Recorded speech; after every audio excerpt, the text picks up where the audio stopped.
ನಮ್ಮ ಜಿಡಿಪಿ ಈಗ 4.5 ಲಕ್ಷದ ಬದಲು 21 ಲಕ್ಷ ಕೋಟಿಯಾಗಿದೆ.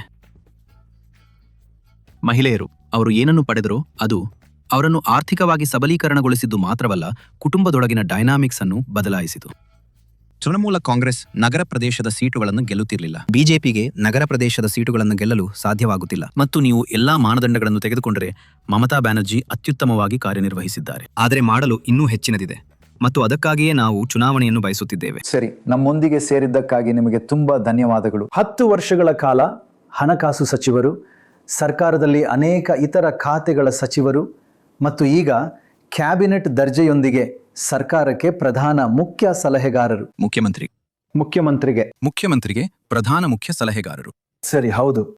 ಹಾಗಾದ್ರೆ ನೀವು ಇನ್ನೂ ಕಷ್ಟಪಟ್ಟು ಕೆಲಸ ಮಾಡುತ್ತಿದ್ದೀರಿ. ವಾಸ್ತವವಾಗಿ ನೀವು ಪ್ರಣಾಳಿಕೆಯಲ್ಲಿ ತೊಡಗಿಸಿಕೊಂಡಿದ್ದೀರಿ. ಹೌದು, ನಾನಿದ್ದೆ. ಮತ್ತು ಹಾಗಾಗಿ ಪ್ರಣಾಳಿಕೆಯನ್ನ ಓದಿದಾಗ ಅದನ್ನ ಭಾಗಶಃ ಓದಿದ್ದೇನೆ. ಹೌದು. ಬಂಗಾಳದ ಆರ್ಥಿಕತೆಯನ್ನು ನೀವು ಎಲ್ಲಿ ಮತ್ತು ಹೇಗೆ ಬದಲಾಯಿಸಲಿದ್ದೀರಿ ಮತ್ತು ಸುಧಾರಿಸಲಿದ್ದೀರಿ ಎಂಬುದರ ಕುರಿತು ಇದು ಇನ್ನೂ ಪ್ರಶ್ನೆಗಳನ್ನು ಹುಟ್ಟುಹಾಕುತ್ತದೆ. ಸರಿ, ಹೌದು. ಯಾಕೆಂದರೆ ಇದು ಒಂದು ದೊಡ್ಡ ಜನಸಂಖ್ಯೆ. ನಿಮ್ಮಲ್ಲಿ ಹೆಚ್ಚಿನ ಜಿಡಿಪಿ ಇದೆ, ಆದರೆ ತಲಾ ಅದೇ ಮುಖ್ಯವಾದದ್ದು. ಒಬ್ಬ ಸಾಮಾನ್ಯ ವ್ಯಕ್ತಿಗೆ ಅವರಿಗೆ ಎಷ್ಟು ಆದಾಯ ಸಿಗುತ್ತದೆ? ಹೌದು, ಇನ್ನೂ ಕಡಿಮೆ ಇದೆ. ನೀವು ತಲಾ ಆದಾಯವನ್ನ, ಸಾಮಾನ್ಯ ಜನರ ಆದಾಯವನ್ನ ಹೇಗೆ ಸುಧಾರಿಸಲಿದ್ದೀರಿ? ಇನ್ನೂ ಬಹಳಷ್ಟು ಬಡತನವಿದೆ. ಹೌದು. ಮೊದಲನೇದಾಗಿ ಬಡತನದ ಪ್ರಶ್ನೆಗೆ ಸಂಬಂಧಿಸಿದಂತೆ ಮಮತಾ ಬ್ಯಾನರ್ಜಿ ನೇತೃತ್ವದ ಟಿಎಂಸಿ ಸರ್ಕಾರವು ನಾವು 1,72,00,000 ಜನರನ್ನು ಬಡತನದಿಂದ ಮೇಲೆತ್ತಲು ಸಾಧ್ಯವಾಯಿತು ಎಂದು ತಿಳಿಯಲು ನಿಮಗೆ ಸಂತೋಷವಾಗುತ್ತದೆ. 1.70, 1.72 ಕೋಟಿ. ಹೌದು, 1,72,00,000 ಜನರನ್ನು ನಾವು ಬಡತನದಿಂದ ಹೊರಗೆ ತರಲು ಸಾಧ್ಯವಾಯಿತು. 17 ಮಿಲಿಯನ್. ಅದು 17 ಮಿಲಿಯನ್ ಲೆಕ್ಕದಲ್ಲಿ. ಸರಿ. ಈಗ ಮತ್ತೊಮ್ಮೆ ಅದು ಪ್ರಗತಿಯಲ್ಲಿರುವ ಕೆಲಸ. ಬೃಹತ್. ಎರಡನೇ ಪ್ರಮುಖ ಅಂಶವೆಂದರೆ ನಿರುದ್ಯೋಗ ದರದಲ್ಲಿಯೂ ಸಹ ಭಾರತ ಸರ್ಕಾರದ ಇತ್ತೀಚಿನ ಅಧ್ಯಯನವು ತೋರಿಸುತ್ತದೆ, ನನ್ನ ಅಧ್ಯಯನವಲ್ಲ, ಭಾರತ ಸರ್ಕಾರದ ಅಧ್ಯಯನ, 2016ರಿಂದ 2023 ಈ 6 ವರ್ಷಗಳಲ್ಲಿ ನಾವು ನಿರುದ್ಯೋಗ ದರವನ್ನು 45.6% ಇಲ್ಲ 45.65% ಕಡಿಮೆ ಮಾಡಲು ಸಾಧ್ಯವಾಯಿತು.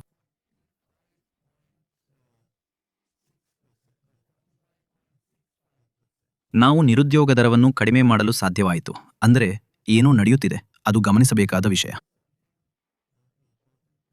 ಇನ್ನೊಂದು ಭಾಗವೆಂದರೆ ನೀವು ನಿಜವಾಗಿಯೂ ಕೇಳಿದ ಒಂದು ಪ್ರಮುಖ ಪ್ರಶ್ನೆ. ಮಮತಾ ಬ್ಯಾನರ್ಜಿ ಸರ್ಕಾರವು ಬಹುಪಾದಗಳ ಮೇಲೆ ನಡೆಯುತ್ತಿದೆ. 2 ಪ್ರಮುಖವಾದವುಗಳೆಂದರೆ ಸಾಮಾಜಿಕ ವೆಚ್ಚ, ಸಾಮಾಜಿಕ ಅಭಿವೃದ್ಧಿ. ಇದನ್ನು ಮಹಿಳೆಯರಿಗೆ ಅಥವಾ ಹೆಣ್ಣು ಮಗುವಿಗೆ ವರ್ಗಾಯಿಸಿದಾಗ ಅದು 98% ಮಾರುಕಟ್ಟೆಗೆ ಹಿಂತಿರುಗುತ್ತದೆ.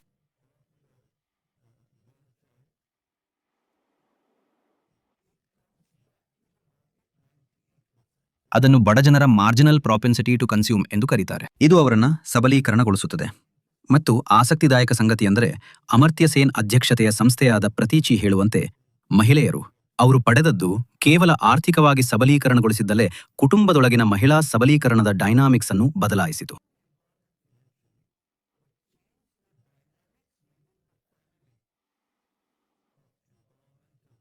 ಹಾಗಾಗಿ ಅದು ಒಂದು ಭಾಗ. ಮತ್ತು ಎರಡನೇ ಭಾಗವೆಂದರೆ ಬಂಡವಾಳ ವೆಚ್ಚ, ಆಸ್ತಿ ಸೃಷ್ಟಿಸುವ ವೆಚ್ಚ. ಮತ್ತು ಆಸ್ತಿ ಸೃಷ್ಟಿಸುವ ವೆಚ್ಚವು 18 ಪಟ್ಟು ಬೆಳೆದಿದೆ. ಸಾಮಾಜಿಕ ವೆಚ್ಚವು 18 ಪಟ್ಟು ಹೆಚ್ಚಾಗಿದೆ. ಸರ್ಕಾರದ ಬಂಡವಾಳ ವೆಚ್ಚವು 18.565 ಪಟ್ಟು ಹೆಚ್ಚಾಗಿದೆ. ಹೆಚ್ಚು ಕಡಿಮೆ ಒಂದಕ್ಕೊಂದು ಸರಿಸಾಟಿಯಾಗಿ ಆಸ್ತಿ ಸೃಷ್ಟಿಸುವ ವೆಚ್ಚವನ್ನು ನಿರ್ವಹಿಸುವುದು ಮತ್ತು ಜನಸಾಮಾನ್ಯರಿಗೆ ಅವರ ಪ್ರಸ್ತುತ ಆರ್ಥಿಕ ಸಾಮರ್ಥ್ಯದ ಸ್ಥಿತಿಯಿಂದ ಮೇಲೆತ್ತಲು ಸಾಧ್ಯವಾಗುವಂತೆ ಸಂಪನ್ಮೂಲಗಳನ್ನು ನೀಡುವುದು.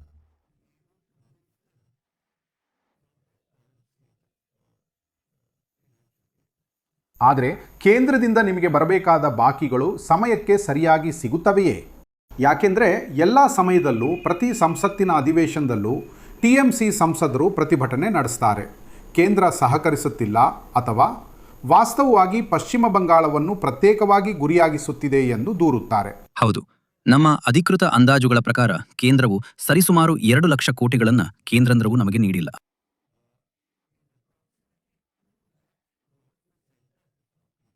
ಹಾಗಾಗಿ ಅದರಲ್ಲಿ ಕೇಂದ್ರ ಅದು ನಮಗೆ ಏನು ಕೊಟ್ಟಿಲ್ವೋ ಅದಕ್ಕೆ ನಾನು ನಿಮಗೆ ಒಂದು ಉದಾಹರಣೆ ಕೊಡ್ತೇನೆ. 100 ದಿನಗಳ ಕೆಲಸದ ವಿಷಯದಲ್ಲಿ 36,000 ಕೋಟಿ ಅವರು ನಮಗೆ ಕೊಟ್ಟಿಲ್ಲ. ಗ್ರಾಮೀಣ ವಸತಿ ಯೋಜನೆಗೆ 16,000 ಕೋಟಿ ಅವರು ನಮಗೆ ನೀಡಿಲ್ಲ.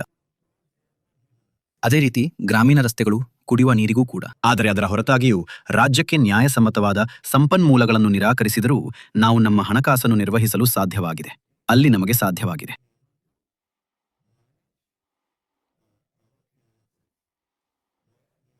ನೀವು ಎಲ್ಲ ಮಾನದಂಡಗಳನ್ನು ನೋಡಿದರೆ ನಾವು ಸಾಕಷ್ಟು ಉತ್ತಮವಾಗಿ ಕಾರ್ಯನಿರ್ವಹಿಸುತ್ತಿದ್ದೇವೆ ಮತ್ತು ನಮ್ಮ ಜಿಡಿಪಿ ಈಗ 21 ಲಕ್ಷ ಕೋಟಿ 4.5 ಲಕ್ಷ ಕೋಟಿಗಳ ಬದಲಿಗೆ. ಹಾಗಾಗಿ ನಿಮಗೆ ನನ್ನ ಉತ್ತರ ಹೌದು. ಕೇಂದ್ರ ನಮಗೆ ನ್ಯಾಯಸಮ್ಮತವಾಗಿ ಬರಬೇಕಾದದ್ದನ್ನು ಯಾರು ನಿರಂತರವಾಗಿ ನಿರಾಕರಿಸಿದ್ದಾರೋ, ಆದರೆ ಅದರ ಹೊರತಾಗಿಯೂ ಸರ್ಕಾರವು ಆರ್ಥಿಕತೆಯಲ್ಲಿ ಕೆಲವು ಅದ್ಭುತ ಬದಲಾವಣೆಗಳನ್ನು ಮಾಡಿದೆ. ಹಾಗಾಗಿ ನನ್ನ ಪ್ರಶ್ನೆ ಆ ಯೋಜನೆಗಳ ಬಗ್ಗೆ ಇತ್ತು. ರಾಜ್ಯ ಸರ್ಕಾರವು ಕಲ್ಯಾಣ ಯೋಜನೆಗಳನ್ನು ಘೋಷಿಸಿದೆ ಮತ್ತು ಇತ್ತೀಚೆಗೆ ಘೋಷಿಸಲಾದ ಅವುಗಳಲ್ಲಿ ಒಂದು 21 ರಿಂದ 40 ವಯಸ್ಸಿನ ಜನರಿಗೆ ಅವರಿಗೆ 1,500 ರೂಪಾಯಿಗಳ ಮಾಸಿಕದ ಆದಾಯ ಸಿಗುತ್ತದೆ ಎಂಬ ಯೋಜನೆಯಾಗಿತ್ತು. ಹೌದು. 12 ದಿನಗಳ ಅವಧಿಯಲ್ಲಿ 84 ಲಕ್ಷ ಜನರು ನೋಂದಾಯಿಸಿಕೊಂಡಿದ್ದಾರೆ. ಹೌದು. ಅದು ಈ ವಯೋಮಾನದ ಗುಂಪಿನಲ್ಲಿರುವ 4 ಜನರಲ್ಲಿ ಒಬ್ಬರು. ಹೌದು. ಈಗ 10 ವರ್ಷಗಳಿಂದ ಸರ್ಕಾರವು ಅಧಿಕಾರದಲ್ಲಿರುವ ರಾಜ್ಯದಲ್ಲಿನ ನಿರುದ್ಯೋಗ, ಕೆಲಸವಿಲ್ಲದಿರುವಿಕೆಯ ಬಗ್ಗೆ ಇದು ಏನು ಹೇಳುತ್ತದೆ? ಸರಿ, ಇಲ್ಲಿ ಮುಖ್ಯವಾದುದು ಏನಂದ್ರೆ, ನೀವು ಇಡೀ ಭಾರತದ ನಿರುದ್ಯೋಗ ದರವನ್ನು ನೋಡಿದರೆ ಪಶ್ಚಿಮ ಬಂಗಾಳದ ನಿರುದ್ಯೋಗ ದರವು ಗಣನೀಯವಾಗಿ ಕಡಿಮೆ ಇದೆ ಎಂದು ನೀವು ಕಂಡುಕೊಳ್ಳುತ್ತೀರಿ ಮತ್ತು ಈ ಅಂಕಿಅಂಶವು ನಿಮಗೆ ಲಭ್ಯವಿದೆ.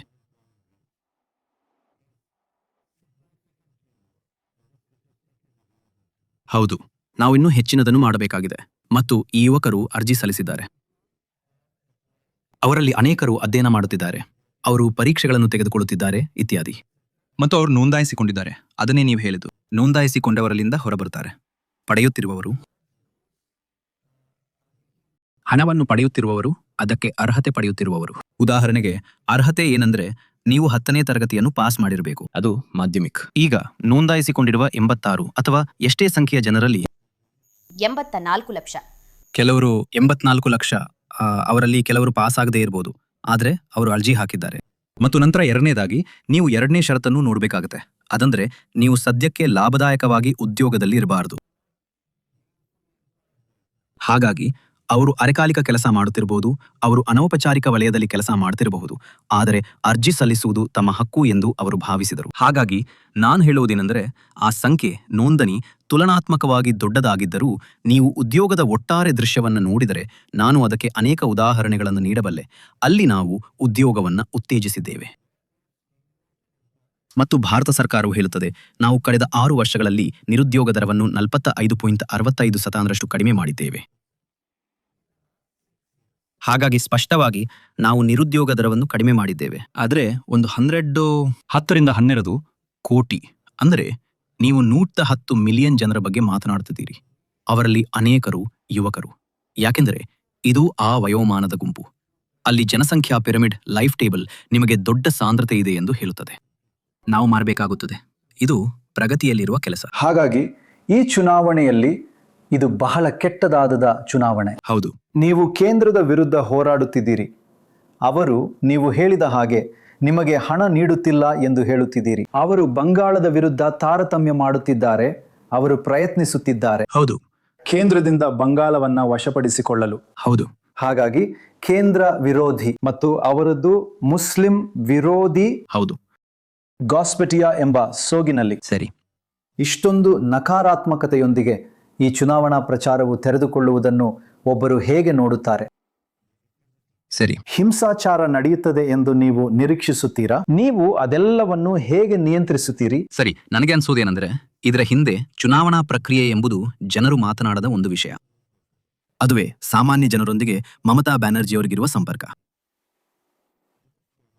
ಇದು ಬಿಜೆಪಿಗೆ ಮುರಿಯಲು ಸಾಧ್ಯವಾಗದ ಮತ್ತು ಎಂದಿಗೂ ಮುರಿಯಲಾಗದ ಒಂದು ಬಂಧ. ಉದಾಹರಣೆಗೆ, ಒಬ್ಬ ಮಹಿಳೆ ಇನ್ನೊಬ್ಬ ವಯಸ್ಸಾದ ಮಹಿಳೆಗೆ ಸ್ವಲ್ಪ ಮಸಾಜ್, ನಿಮ್ಗೊತ್ತಲ್ಲ, ಎಣ್ಣೆ ಮಸಾಜ್ ಮಾಡಲು ಬಂದರು. ಅವರನ್ನು ರಾಜಕೀಯದ ಬಗ್ಗೆ ಏನು ಎಂದು ಕೇಳಲಾಯಿತು. ಇದು 2016ರಲ್ಲಿ ನಡೆದದ್ದು. ಆಗ ಲೋಕೇಶ್ ಸುಂದರ್ ಇರಲಿಲ್ಲ. ರಾಜಕೀಯದ ಬಗ್ಗೆ ಏನು? ಅವರು ಹೇಳಿದ್ರು, ನನಗೆ ರಾಜಕೀಯ ಅರ್ಥವಾಗುವುದಿಲ್ಲ, ನನಗೆ ಗೊತ್ತಿರೋದು ದೀದಿ ನಮಗೆ ಯಾವುದು ಒಳ್ಳೆಯದೋ ಅದನ್ನೇ ಮಾಡ್ತಾರೆ, ಆಗ ಆ ವ್ಯಕ್ತಿ ಕೇಳಿದ್ರು, ನಿನಗೇನ್ ಸಿಕ್ಕಿದೆ? ಅದಕ್ಕವರು, ನನಗೇನೂ ಸಿಕ್ಕಿಲ್ಲ, ಆದರೆ ಅವ್ರು ಏನೇ ಮಾಡಿದ್ರೂ ಅದು ನಮಗಾಗಿಯೇ ಇರ್ತದೆ ಎಂದು ನನಗೆ ಗೊತ್ತು.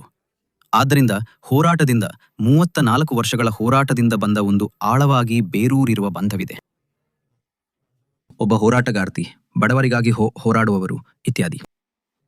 ಇದು ಒಂದು ಅಂತರ್ಗತವಾದ ವಿಷಯವಾಗಿದೆ. ಈಗ ಆ ವಿಷಯವನ್ನು ಅವರು ಹೇಗೆ ಮುಂದುವರಿಸಿಕೊಂಡು ಹೋದ್ರು ಎಂಬುದು ಯಾರೋ ನನ್ನನ್ನು ಕೇಳಿದ ಪ್ರಶ್ನೆ. ಬಡವರಿಗೆ ಆರ್ಥಿಕ ಸಂಪನ್ಮೂಲಗಳನ್ನು ನೀಡುವುದರ ಮೂಲಕ ಅದನ್ನು ಮುಂದುವರಿಸಿತು. ಹಾಗಾಗಿ ಮಹಿಳೆಯರು 2.4 ಕೋಟಿ ಮಹಿಳೆಯರು, ಅಂದರೆ 24 ಮಿಲಿಯನ್ ಮಹಿಳೆಯರು ಪಡೆದಿದ್ದಾರೆ ಇಲ್ಲಿಯವರೆಗೂ. ಲೋಕ್ ಕೇಶಂದರ್ ಅನ್ನು ಪಡೆದಿದ್ದಾರೆ. ಅದು ಈಗ 1500 ಆಗಿದೆ. ಮತ್ತು SC/ST ಅವರಿಗೆ 1700 ಸಿಗುತ್ತದೆ. ಈಗ ಅದು ಕುಟುಂಬದೊಳಗೆ ಅವರ ಅಧಿಕಾರದ ಮಾನದಂಡಗಳು ಬದಲಾಗುವ ದೃಷ್ಟಿಯಿಂದ ಒಂದು ಸ್ಪಷ್ಟವಾದ ಫಲಿತಾಂಶವಾಗಿದೆ, ಹಣಕಾಸಿನ ಪ್ರಭಾವವನ್ನು ಹೊರತುಪಡಿಸಿ. ಹೆಣ್ಣು ಮಗುವಿನ ವಿಷಯದಲ್ಲೂ ಇದೇ ರೀತಿ ಇದೆ. ಸಾಮಾನ್ಯ ಜನರೊಂದಿಗಿನ ಅವರ ಬಾಂಧವ್ಯವನ್ನು ಹೊರತುಪಡಿಸಿ ಅವರು ಹೇಗೆ ಕೆಲಸ ಮಾಡಿದ್ದಾರೆ. ಅವರು ಕನ್ಯಾಶ್ರೀಯನ್ನು ಪರಿಚಯಿಸಿದರು. ಅದಕ್ಕಾಗಿ ವಿಶ್ವಸಂಸ್ಥೆಯು ಅವರಿಗೆ ಅತ್ಯುನ್ನತ ಪ್ರಶಸ್ತಿಯನ್ನು ನೀಡಿತು. 550 ಯೋಜನೆಗಳೊಂದಿಗೆ 62 ದೇಶಗಳು ಸ್ಪರ್ಧಿಸುತ್ತಿದ್ದವು ಮತ್ತು ಹೇಗ್ನಲ್ಲಿ ನಾವು ಸ್ವೀಕರಿಸಿದೆವು. ಹಾಗಾಗಿ ಒಂದು ಭಾಗವೆಂದರೆ ಬಾಂಧವ್ಯ. ಆದರೆ ಅದು 15 ವರ್ಷಗಳ ಕಾಲ ಸಮರ್ಥನೀಯವೇ ಎಂದು ಕೆಲವರು ಕೇಳ್ತಾರೆ. ಮತ್ತು ಉತ್ತರವೆಂದರೆ ಅವರು ಬಡವರಿಗೆ ಬೆಂಬಲ ನೀಡುವ ಮೂಲಕ ಅದನ್ನು ಮುಂದುವರೆಸಿದ್ದಾರೆ. ತೀರಾ ಮುಖ್ಯವಾಗಿ ಅದು ಮಹಿಳೆಯರ ಪಾತ್ರದ ಬಗ್ಗೆ, ಕುಟುಂಬದೊಳಗಿನ ಡೈನಾಮಿಕ್ಸ್ ಅನ್ನು ಕೂಡ ಬದಲಾಯಿಸಿದೆ.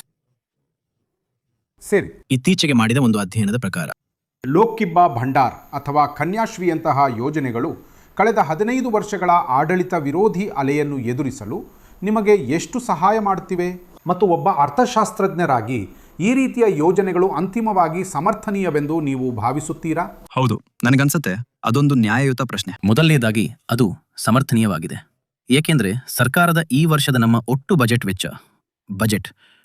ಬಜೆಟ್ 4 ಲಕ್ಷ ಕೋಟಿಗಿಂತ ಹೆಚ್ಚಿತ್ತು.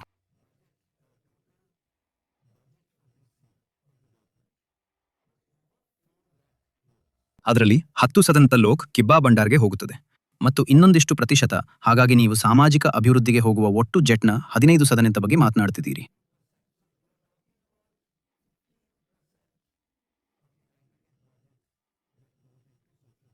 ಇನ್ನೊಂದು 15% ಅಥವಾ ಅಷ್ಟು ಭೌತಿಕ ಅಭಿವೃದ್ಧಿ ಮತ್ತು ಆಸ್ತಿ ಸೃಷ್ಟಿಗೆ ಹೋಗುತ್ತದೆ. ಹಾಗಾಗಿ ನಾನು ಹೇಳುವುದೇನೆಂದರೆ 4 ಲಕ್ಷ ಕೋಟಿ ಬಜೆಟ್ನೊಂದಿಗೆ 4 ಲಕ್ಷ ಕೋಟಿ GDP ಈಗ ಬೆಳೆಯುತ್ತಿರುವ ದರದಲ್ಲಿ, ಅಂದರೆ 10.5 ರಿಂದ 10.7% ದರದಲ್ಲಿ ಬೆಳೆದರೆ ಇದು ಸಮರ್ಥನೀಯ ಮಾತ್ರವಲ್ಲ, ಖಂಡಿತವಾಗಿಯೂ ಇದನ್ನು ನಿರ್ವಹಿಸುವುದು ಮಾತ್ರವಲ್ಲದೆ ನಾನು ಇದನ್ನೂ ಸೇರಿಸಲು ಬಯಸುತ್ತೇನೆ. ಮರೆಯಬೇಡಿ, ಆ ಮಹಿಳೆಗೆ 1/500 ಸಿಕ್ಕಾಗ ಆ ಹಣದ 98% ಅದು ಬೇಡಿಕೆಯ ರೂಪದಲ್ಲಿ ಮಾರುಕಟ್ಟೆಗೆ ವಾಪಸ್ ಬರುತ್ತದೆ.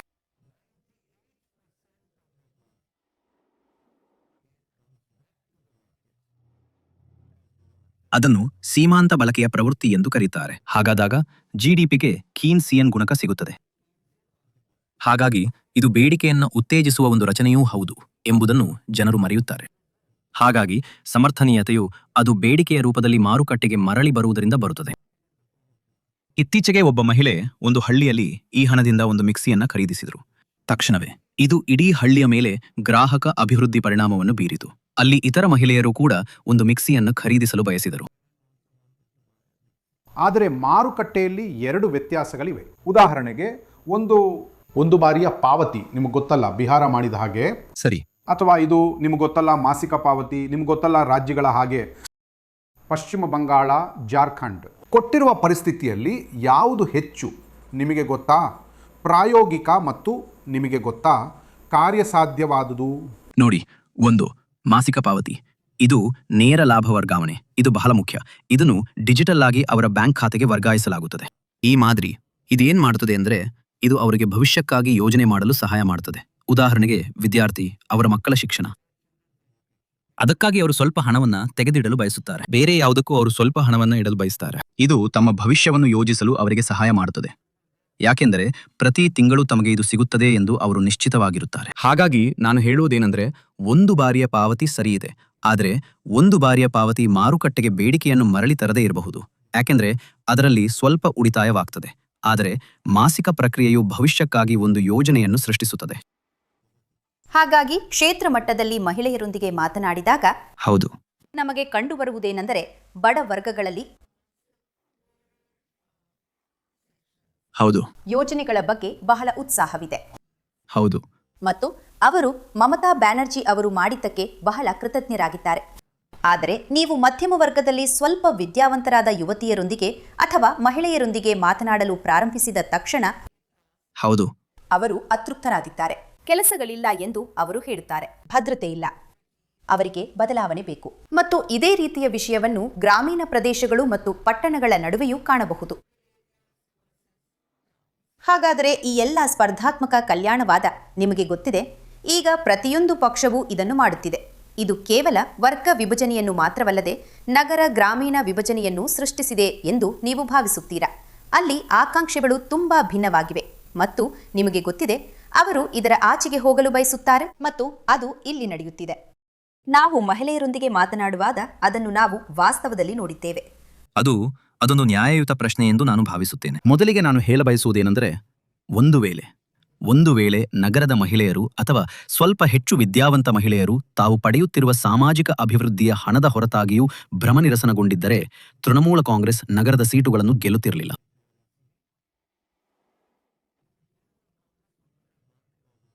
ಚಿತ್ರಣವು ನಿಖರವಾಗಿ ಇದಕ್ಕೆ ವಿರುದ್ಧವಾಗಿದೆ. ಬಿಜೆಪಿಗೆ ನಗರದ ಸೀಟುಗಳನ್ನು ಗೆಲ್ಲಲು ಸಾಧ್ಯವಾಗುತ್ತಿಲ್ಲ. ನೀವು ಕೋಲ್ಕತ್ತಾ ಮಹಾನಗರವನ್ನು ತೆಗೆದುಕೊಳ್ಳಿ, ನಾನು ಆಯ್ಕೆಯಾದ ಕುರ್ದಾವನ್ನು ತೆಗೆದುಕೊಳ್ಳಿ, ಸಣ್ಣ ಸಣ್ಣ ಪಟ್ಟಣಗಳು. ಹಾಗಾಗಿ ಅವರು ಭ್ರಮನಿರಸನಗೊಂಡಿದ್ದರೆ ಒಂದೋ ಅವರು ಮತ ಹಾಕಲು ಬರುತ್ತಿಲ್ಲ, ಅಥವಾ ಅವರು ಬರುತ್ತಿದ್ದರೆ ಯಾರು ಮತ ಹಾಕಲು ಬರುತ್ತಿದ್ದಾರೋ ಅವರು ನಿಸ್ಸಂಶಯವಾಗಿ ನಮ್ಮನ್ನು ಹೆಚ್ಚಿನ ಮಟ್ಟದಲ್ಲಿ ಬೆಂಬಲಿಸುತ್ತಿದ್ದಾರೆ. ಯಾಕೆಂದ್ರೆ ಕೋಲ್ಕತ್ತಾದಲ್ಲಿ ಬಿಜೆಪಿ ಚೆನ್ನಾಗಿ ಮಾಡಿರುವ ಒಂದೇ ಒಂದು ಕ್ಷೇತ್ರವನ್ನು ನನಗೆ ಹೇಳಿ. ಅವ್ರು ಮಾಡಿಲ್ಲ. ಹಾಗಾಗಿ ನಗರದ ಜನರು ಭ್ರಮನಿರಸನಗೊಂಡಿದ್ದರು ಎಂದು ಜನರು ಹೇಳುವಾಗ ಚುನಾವಣಾ ಫಲಿತಾಂಶಗಳನ್ನು ನೋಡಿ. ನಗರ ವಲಯವು ನಮ್ಮೊಂದಿಗೆ ಬಹಳ ಚೆನ್ನಾಗಿದೆ, ಗ್ರಾಮೀಣ ಪ್ರದೇಶದಷ್ಟೇ. ರಾಜ್ಯದ ಭೂಗೋಳದಲ್ಲಿ ವ್ಯತ್ಯಾಸಗಳಿವೆ. ಅಲ್ಲಿ ನೀವು ಹೇಳಬಹುದು, ನಿಮ್ಗೆ ಗೊತ್ತಲ್ಲ, ಉತ್ತರ ಬಂಗಾಳವನ್ನು ಹೊರತುಪಡಿಸಿ ಈ ಮೂಲೆ ಅಷ್ಟು ಚೆನ್ನಾಗಿ ಮಾಡದಿರಬಹುದು. ದಕ್ಷಿಣ ಬಂಗಾಳ ಬಹಳ ಚೆನ್ನಾಗಿ ಮಾಡುತ್ತಿದೆ. ಅವು ಚರ್ಚಾಸ್ಪದ ವಿಷಯಗಳು.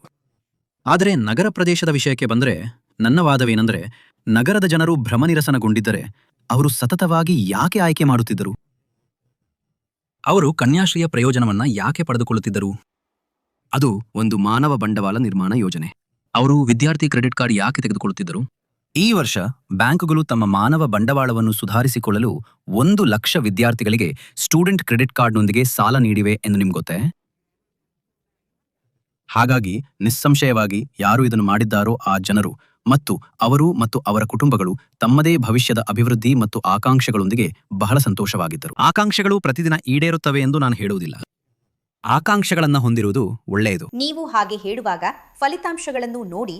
ಹೌದು. ಚುನಾವಣೆಗಳಲ್ಲಿ ಮತ್ತು ನಗರ ಪ್ರದೇಶಗಳಲ್ಲಿ ನೀವು ಎಷ್ಟು ಚೆನ್ನಾಗಿ ಮಾಡಿದ್ದೀರಿ ಒಪ್ಪಿಕೊಳ್ಳುತ್ತೇನೆ. ಆದರೆ ಅದು 5 ವರ್ಷಗಳ ಹಿಂದೆ. ಕಳೆದ 5 ವರ್ಷಗಳಲ್ಲಿ ಆಕಾಂಕ್ಷೆಗಳು ಬದಲಾಗಿವೆ ಮತ್ತು ಜನರು ಈಗ ಬೇರೆ ಬೇರೆ ವಿಷಯಗಳನ್ನು ಬಯಸಬಹುದು ಎಂಬುದನ್ನು ನೀವು ಒಪ್ಪುವುದಿಲ್ಲವೇ? ನೀವು ಡೇಟಾವನ್ನು ನೋಡಿದರೆ ಕಳೆದ 5 ವರ್ಷಗಳ ಹಿಂದೆ ನಗರ ವಲಯಗಳಲ್ಲಿ ಹಾಗೂ ಗ್ರಾಮೀಣ ವಲಯಗಳಲ್ಲಿ ಕೆಲವು ಭೌಗೋಳಿಕ ಅಂಶಗಳನ್ನು ಹೊರತುಪಡಿಸಿ ನಾವು ಚೆನ್ನಾಗಿ ಮಾಡಿದ್ದೇವೆ ಎಂಬ ವಾದವನ್ನು ಮುಂದುವರಿಸುತ್ತೇನೆ. ಈ ವರ್ಷ ಬಹುಶಃ ನಾವು ನಗರ ವಲಯದಲ್ಲಿ ಅಷ್ಟೇ ಚೆನ್ನಾಗಿ ಮಾಡುತ್ತೇವೆ. ಯಾಕೆ? ಕೋಲ್ಕತ್ತಾ ಕಾರ್ಪೊರೇಷನ್, ಕೋಲ್ಕತ್ತಾ ಅಭಿವೃದ್ಧಿ ಪ್ರಾಧಿಕಾರವನ್ನು ತೆಗೆದುಕೊಳ್ಳಿ. ಅದ್ಭುತವಾದ ಕೆಲಸ ಮಾಡಲಾಗಿದೆ. ಅದನ್ನು ಯಾರೂ ನಿರಾಕರಿಸುವುದಿಲ್ಲ. ಎಲೆಕ್ಟ್ರಿಕ್ ಇಲ್ಲ, ಬಿಜಾಲಿ ಕಾರ್ಡ್ ಖತಮ್ ನಹೀ ಹೋತಾ ಹೈ. ಪವರ್ ಕಟ್ ಇಲ್ಲ. ಇದು ಕಂಪ್ಯೂಟರ್ಗಳನ್ನು ಬಳಸುವವರಿಗೆ ಮತ್ತು ಕೆಲಸ ಮಾಡುವವರಿಗೆ ಒಂದು ದೊಡ್ಡ ವಿಷಯ. ಇಂದು 54,000 ಐಟಿ ವೃತ್ತಿಪರರು ಕೇವಲ TCS, Tata consulting service, Tata ಜೊತೆ ಕೆಲಸ ಮಾಡುತ್ತಿದ್ದಾರೆ. ಇಂದು ನಾವು ಸಿಲಿಕಾನ್ ವ್ಯಾಲಿ ಹಬ್ ಅನ್ನು ನಿರ್ಮಿಸಿದ್ದೇವೆ. ಅದು ದೇಶದ ಡೇಟಾ ಸೆಂಟರ್ ಆಗುತ್ತಿದೆ. 11 ಕಂಪನಿಗಳು ಭೂಮಿಯನ್ನು ತೆಗೆದುಕೊಂಡಿವೆ. ಅದರಲ್ಲಿ 6 ಪೂರ್ಣಗೊಂಡಿವೆ. 1 ಜಪಾನೀಸ್ ಎಂಟಿಟಿ, 1 ಸಿಂಗಾಪುರ್ ಕಂಪನಿ ಇದೆ. ಈಗ ಮಹತ್ವಾಕಾಂಕ್ಷೆಯುಳ್ಳ ಯುವಕರು ಐಟಿ ವಲಯದ ಉದ್ಯೋಗಗಳತ್ತ ಸಾಗುತ್ತಿರುವುದು ಅಲ್ಲಿಯೇ. ಉದಾಹರಣೆಗೆ ಐಟಿಸಿ, ಪ್ರಸಿದ್ಧ ಕಂಪನಿ ಐಟಿಸಿ ಕೋಲ್ಕತ್ತಾದಲ್ಲಿ ಒಂದು AI ಗ್ಲೋಬಲ್ ಸೆಂಟರ್ ಅನ್ನು ಪ್ರಾರಂಭಿಸಿದೆ. ಅದನ್ನು ಮಮತಾ ಬ್ಯಾನರ್ಜಿ ಉದ್ಘಾಟಿಸಿದರು. AI, artificial intelligence global centre. ಈಗ ಹೊಸ ತಂತ್ರಜ್ಞಾನ ಸಾಮರ್ಥ್ಯಗಳನ್ನು ಹೊಂದಿರುವ ಮಹತ್ವಾಕಾಂಕ್ಷೆಯುಳ್ಳ ಜನರು ಹೋಗುತ್ತಿದ್ದುದು ಅಲ್ಲಿಗೆ. ಈಗ ಅಂದಹಾಗೆ ಇನ್ಫೋಸಿಸ್ ಪಶ್ಚಿಮ ಬಂಗಾಳದಲ್ಲಿ ಕ್ಯಾಂಪಸ್ ಹೊಂದಿರಲಿಲ್ಲ. ಕೇವಲ 3 ವರ್ಷಗಳ ಹಿಂದೆ ಮಮತಾ ಬ್ಯಾನರ್ಜಿ ಇನ್ಫೋಸಿಸ್ನ ಹೊಸ ಕ್ಯಾಂಪಸ್ ಅನ್ನು ಉದ್ಘಾಟಿಸಿದರು. ಆದರೆ ಸರ್, ಬಾಂಬೆ ಅಥವಾ ಬೆಂಗಳೂರಿನಂತಹ ಇತರ ಮೆಟ್ರೋಗಳಂತೆ ಕೋಲ್ಕತ್ತಾ ಸಾಕಷ್ಟು ಬೆಳೆಯುತ್ತಿಲ್ಲ ಮತ್ತು ಇತರ ಮೆಟ್ರೋಗಳು ಬೆಳೆಯುತ್ತಿರುವ ವೇಗದಲ್ಲಿ ಬೆಳೆಯುತ್ತಿಲ್ಲ ಎಂಬ ಗ್ರಹಿಕೆ ಏಕೆ ಇದೆ? ನನ್ನ ಪ್ರಕಾರ ಇದು ಗ್ರಹಿಕೆ ವರ್ಸಸ್ ವಾಸ್ತವ. ಈಗ ನೀವು ನಮ್ಮ ವಿರುದ್ಧ ಪ್ರಚಾರ ಮಾಡಿದರೆ ರಾಷ್ಟ್ರೀಯ ಮಾಧ್ಯಮಗಳು ನಮ್ಮ ಮಾಹಿತಿಯನ್ನು ಪ್ರಸಾರ ಮಾಡುವುದಿಲ್ಲ. ಎಲ್ಲರಿಗೂ ಗೊತ್ತು. ಜನರು ಗೋಧಿ ಮೀಡಿಯಾ ಮತ್ತು ಈ ಎಲ್ಲದರ ಬಗ್ಗೆ ಮಾತನಾಡ್ತಾರೆ. ನಾನು ನಿಮಗೆ ನೀಡುತ್ತಿರುವ ಈ ಮಾಹಿತಿಯನ್ನು ಅವರು ಪ್ರಸಾರ ಮಾಡುವುದಿಲ್ಲ. ಇದು ಭಾರತ ಸರ್ಕಾರದಿಂದಲೂ ಬಂದಿದೆ, ನನ್ನಿಂದಲ್ಲ. ಹಾಗಾಗಿ ನನ್ನ ಮುದ್ದೆ ಏನಂದ್ರೆ, ನೀವು ಬಂಗಾಳದ ವಿರುದ್ಧ ಅಭಿಯಾನ ನಡೆಸಿದರೆ ಮಾಧ್ಯಮಗಳ ಸ್ವಭಾವದಿಂದಾಗಿ, ಎಲ್ಲರೂ ಅಲ್ಲ ಆದರೆ ಅದರ ಒಂದು ದೊಡ್ಡ ಭಾಗ, ಆಗ ನೀವು ಸ್ಪಷ್ಟವಾಗಿ ನಾನು ನಿಮಗೆ ಹೇಳುತ್ತಿರುವ ಈ ಒಳ್ಳೆಯ ವಿಷಯಗಳು ಅವು ವಾಸ್ತವಿಕವಾಗಿವೆ, ಅದರ ಬಗ್ಗೆ ಯಾರೂ ಮಾತನಾಡುವುದಿಲ್ಲ. ಡೇಟಾ ಸೆಟ್ ಬಗ್ಗೆ ಯಾರೂ ಮಾತಾಡೋದಿಲ್ಲ. 21 ಇವೆ ಎಂಬ ವಾಸ್ತವದ ಬಗ್ಗೆ ಯಾರೂ ಮಾತನಾಡುವುದಿಲ್ಲ. ನಾವು ಅಧಿಕಾರಕ್ಕೆ ಬಂದಾಗ 3 ಸಿಮೆಂಟ್ ಕಂಪನಿಗಳಿದ್ದವು, ಇಂದು 30 ಸಿಮೆಂಟ್ ಕಂಪನಿಗಳಿವೆ.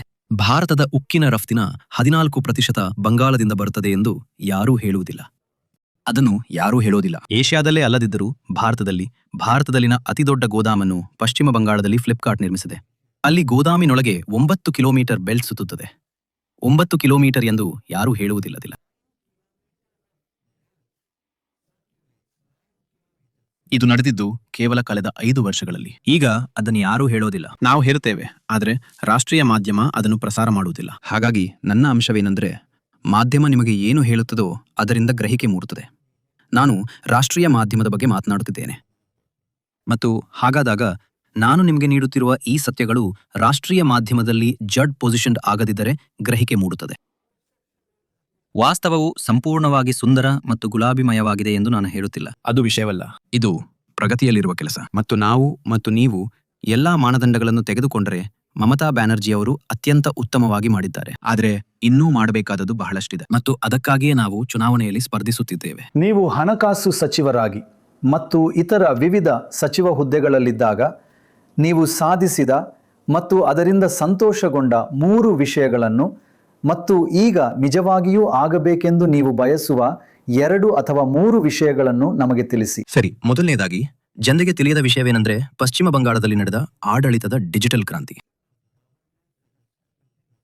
ಪಶ್ಚಿಮ ಬಂಗಾಳದ ಖಜಾನೆಯಿಂದ 1 ರೂಪಾಯಿಯು ನಗದು ಅಥವಾ ಚೆಕ್ ರೂಪದಲ್ಲಿ ಹೊರಗೆ ಹೋಗುವುದಿಲ್ಲ. ಇದು ಸಂಪೂರ್ಣವಾಗಿ ಡಿಜಿಟಲ್ ರೂಪದಲ್ಲಿ ವರ್ಗಾಯಿಸಲ್ಪಟ್ಟಿದೆ. 2,40,00,000 ಮಹಿಳೆಯರು ಒಂದೇ ಒಂದು ದೂರು ಇಲ್ಲದೆ ತಮ್ಮ ಬ್ಯಾಂಕ್ಗಳಿಗೆ ಲೋಕೇಶ್ ಭಂಡಾರ್ ಅನ್ನು ಡಿಜಿಟಲ್ ರೂಪದಲ್ಲಿ ಪಡೆಯುವುದನ್ನು ನೀವು ಊಹಿಸಬಲ್ಲಿರಾ? ಅಂದರೆ ಡಿಜಿಟಲೀಕರಣವು ಮಮತಾ ಬ್ಯಾನರ್ಜಿ ಮಾಡಿದ ಒಂದು ದೊಡ್ಡ ಸಾಧನೆಯಾಗಿದೆ. ಸರಿ, ಅದು ಒಂದು. ಎರಡನೇದಾಗಿ, ಸಾಮಾಜಿಕ ಸಬಲೀಕರಣವು ಒಂದು ಅದ್ಭುತ ಪ್ರಕ್ರಿಯೆಯಾಗಿದೆ. 95ಕ್ಕೂ ಹೆಚ್ಚು ಯೋಜನೆಗಳಿವೆ. ನೀವು ಕೇವಲ ಲೋಕೇಶ್ ಭಂಡಾರ್ ಬಗ್ಗೆ ಮಾತ್ರ ಕೇಳ್ತೀರಿ. 95 ಯೋಜನೆಗಳು. ಇದರಲ್ಲಿ ವಿದ್ಯಾರ್ಥಿ ವೇತನಗಳು ಸೇರಿವೆ. ವಿದ್ಯಾರ್ಥಿಗಳಿಗೆ ಸಾಮಾಜಿಕ ಅಭಿವೃದ್ಧಿಯನ್ನು ಸಾಧಿಸಿರುವುದು ಪಶ್ಚಿಮ ಬಂಗಾಳದಲ್ಲಿ ಒಂದು ಅದ್ಭುತ ಬೆಳವಣಿಗೆಯಾಗಿದೆ. ಈಗ ನಡೆಯಬೇಕೆಂದು ನೀವು ಬಯಸುವ 2 ವಿಷಯಗಳು. ಸರಿ, ಮೊದಲನೆಯ ವಿಷಯವೆಂದರೆ, ಮಮತಾ ಬ್ಯಾನರ್ಜಿ ಅವರು ಪಶ್ಚಿಮ ಬಂಗಾಳವನ್ನು ಇವುಗಳಲ್ಲಿ ಒಂದಾಗಿಸುವ ದೃಷ್ಟಿಯತ್ತ ಕೆಲಸ ಮಾಡುತ್ತಿದ್ದಾರೆ. ಅದರ ಶ್ರೇಣಿಯನ್ನು ಹೆಚ್ಚಿಸುವುದು. ಉದಾಹರಣೆಗೆ, ಆ ಪ್ರಣಾಳಿಕೆಯು ಮುಂದಿನ ಗರಿಷ್ಠ 10 ವರ್ಷಗಳಲ್ಲಿ ನಾವು ದೇಶದ 3ನೇ ಅತಿದೊಡ್ಡ ರಾಜ್ಯವಾಗುತ್ತೇವೆ ಎಂದು ಹೇಳುತ್ತದೆ.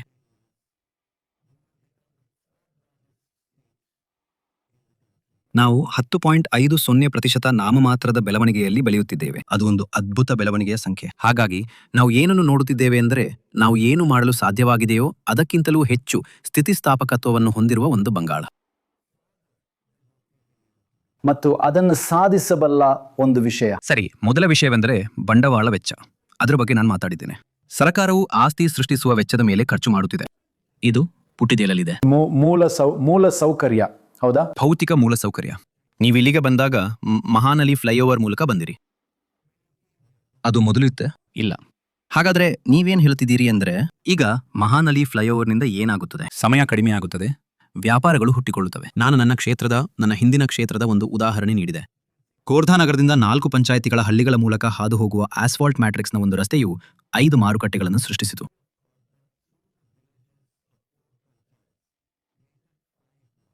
ನೀವು ರಸ್ತೆ ನಿರ್ಮಾಣ ಮಾಡಿಸಿದಿರಿ ಮತ್ತು ಅದು ಸೃಷ್ಟಿಸಿತು. ಅದರಿಂದ ಒಂದು ಗುಣಕ ಪರಿಣಾಮ ಉಂಟಾಯಿತು ಮತ್ತು 5 ಮಾರುಕಟ್ಟೆಗಳನ್ನು ಸೃಷ್ಟಿಸಿತು. ಕೇನ್ಸಿಯನ್ ಮಲ್ಟಿಪ್ಲೈಯರ್ 5 ಮಾರುಕಟ್ಟೆಗಳನ್ನು ಸೃಷ್ಟಿಸಿತು. ಸರಿ. ಯಾಕೆ?